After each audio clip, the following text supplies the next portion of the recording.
There's another story coming out of Honda and Red Bull, AlphaTauri, and their potential engines. It was just reported on F1 because honestly, Red Bull just released their car for 2021. Looks really good.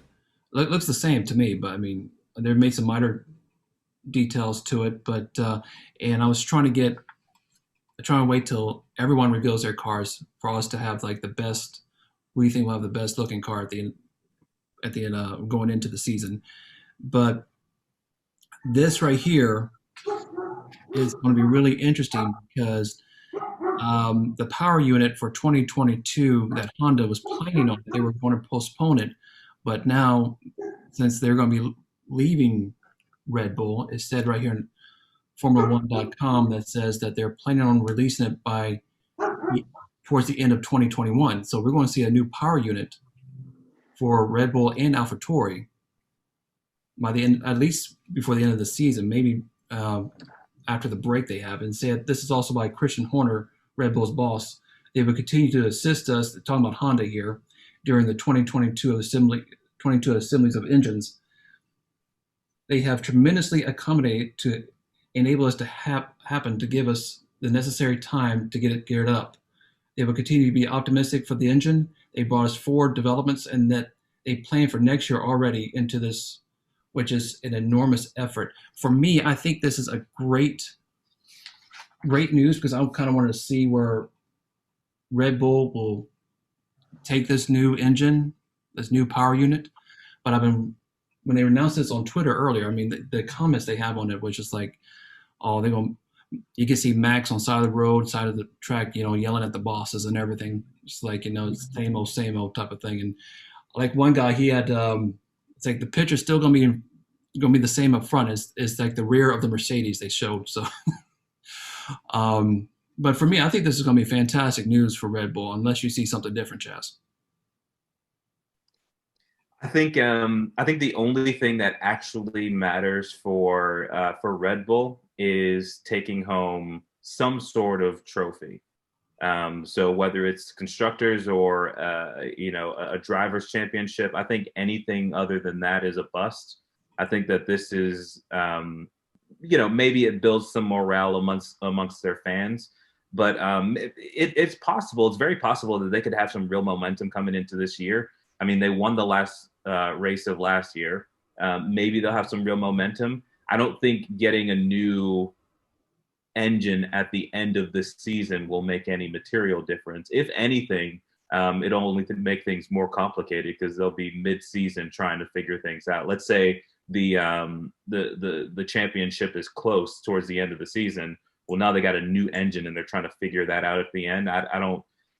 It would be better if it was at the beginning of the season. Like I said, the only thing that actually is going to matter for Red Bull, in my opinion, is if they actually take some sort of trophy home. Anything else is just good for the fans.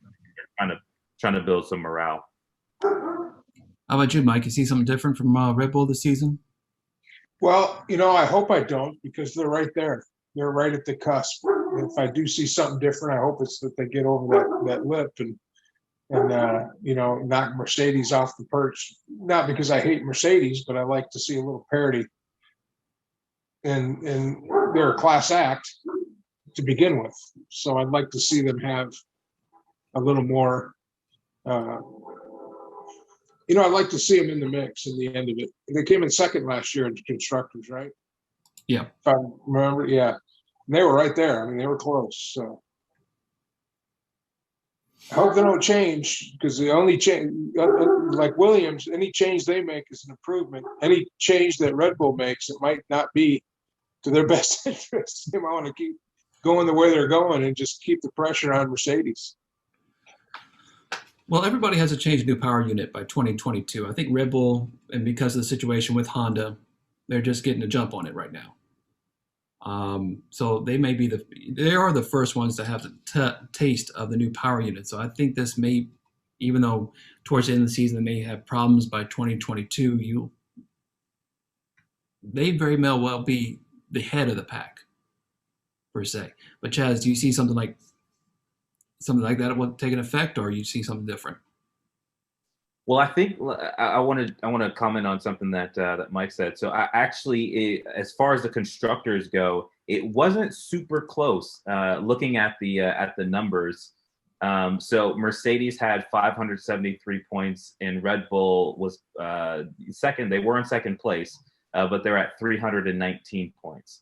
The third place team was McLaren, and they had 202 points. So they still have a lot of wiggle room. Even between them, but Mercedes also had a crap ton of space. 573 points versus 319, and that's really because Alex Albon he struggled last season. He struggled a lot. I think the big difference for this season, I mean, if you look at just driver lineups, I mean, getting Sergio Perez is a huge addition for Red Bull. Thank God it worked out for him where Vettel goes over to, pushes him out of his seat, because I think that may be that's a legitimate contention for the best driver lineup compared to Lewis and Bottas, which I'm not a huge Bottas fan, honestly. So I would actually give the edge on pure driver ability to Max and Sergio. I totally agree. I think that's a great pairing. I think they complement one another perfectly. So, I mean, honestly, I go back to my point. It's just like, they're introducing the power unit 2022. Who will have the edge going into next season with that power unit? And I feel it is going to be Red Bull. I think this is a great move for them, even though they may suffer towards the end of the year. So they have to make strides right now, in the beginning part of the season, before the break, before they introduce the power unit. But I see something from Red Bull this season. But Mike, you said something to me right before we started filming it, which is really unique. You see a split between Red Bull and AlphaTauri here? Well, it's not necessarily split. They're still going to be kind of the same company. Mm-hmm. I guess I'm not really sure the structure that they have, the relationship they have with each other. But both of them are under the same stable, and AlphaTauri has always been seen as the second team. It's Red Bull, and then it's the other guys, and they've kind of made a move to separate themselves from that label, and be more of a mid-tier or even top-tier team, and get away from the Red Bull kind of stigma, I guess, of being the stepchild or the stepbrother or the twin that no one pays attention to. Yeah, the ugly twin. The ugly twin. And that's just something I caught on Facebook the other day that I watched, and they're moving forward with a power plant design that's kind of breaking away from Red Bull. The thought process that I got from watching that piece was that they feel that Red Bull is getting most of the attention, most of the funding, most of the, anything that new comes down that's going to Red Bull, they're kind of getting the leftovers, and they want to be more of the team that gets preference. Mm-hmm. Oh, they definitely are. Good point, I'm sorry? No, that's a good point. They definitely are. So, just to give you some context, Red Bull spent $445 million last season. AlphaTauri for Toro Rosso spent $138 million. I mean, it's not even. That's a big difference. Mm-hmm. Very big difference. And I never noticed. Well, I didn't notice until that piece that AlphaTauri has the Red Bull in their logo, and I guess I just never caught that. I never made the connection. Mm-hmm.